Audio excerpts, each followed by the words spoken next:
রমজান মাসে যখন সবাই মিলে ইফতারি বানানো হয় তখন ভালোই লাগে, তাই না? আসসালামু আলাইকুম।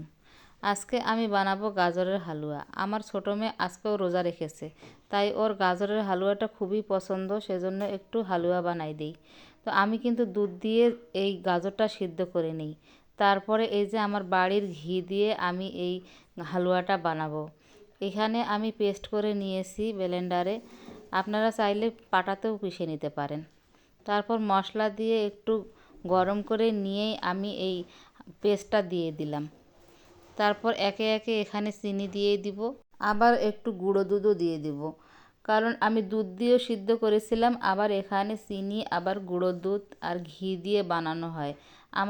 আমার হাতের এই হালুয়াটা আমার ছোটো মেয়ে খুবই পছন্দ করে। আপনারা যারা আমার ভিডিওগুলো দেখে থাকেন তারা হয়তো জানেন আমার ছোটো মেয়ে মিষ্টি জাতীয় জিনিসগুলো খুব পছন্দ করে। তাই তো ওকে কিভাবে পুষ্টিকর খাবারগুলো খাওয়ানো যায় সেইভাবে চেষ্টা করে করে আমি ওকে মানুষ করেছি। কথা বলতে বলতে আমার কিন্তু হালুয়াটা তৈরি হয়ে গিয়েছে, আর আমি প্লেটে এটা তুলে নিচ্ছি ঠান্ডা হওয়ার জন্য। আর বিকেলের দিকে দেখেন আমার ছোটো মেয়ে কিন্তু আসরের নামাজ পড়ে শরবত বানানোর কাজে লেগে পড়েছে। ও কিন্তু রোজা রেখেও 2টা প্রাইভেট পড়ে এসেছে।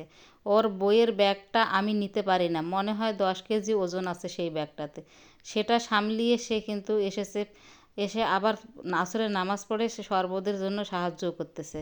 চিন্তায় আমি কোনো কাজেই মন বসাতে পারতেছি না, আর আমার মেয়ে হাসতে হাসতে গান গাইতে গাইতে চলে আসলো।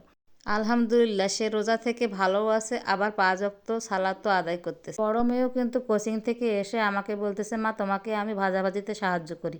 এই যে আমার বড় মেয়ে আমাকে এগুলো সাহায্য করতেছে, ও কিন্তু তেলে ছাড়তে পারতেছে খুব সুন্দর করে। সে অনেক কাজ শিখে গেছে, মাশাআল্লাহ।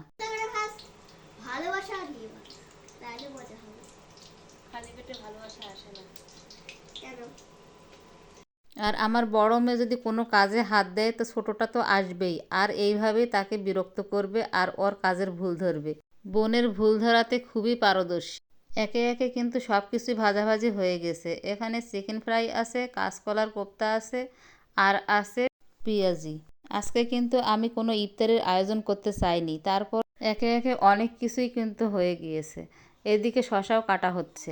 আল্লাহর রহমতের মাস বলে কথা, আপনি কিছু না করলেও দেখবেন যে খাওয়ার টেবিলে ইফতারির সময় অনেক কিছু হয়ে যায়। কেমন করে যে হয় আমি নিজেও ভাবতে পারি না। আমার এই গাজরের হালুয়াটা কিন্তু দুর্দান্ত হয়েছিল। নিজের প্রশংসা নিজেই না করে আর পারলাম না।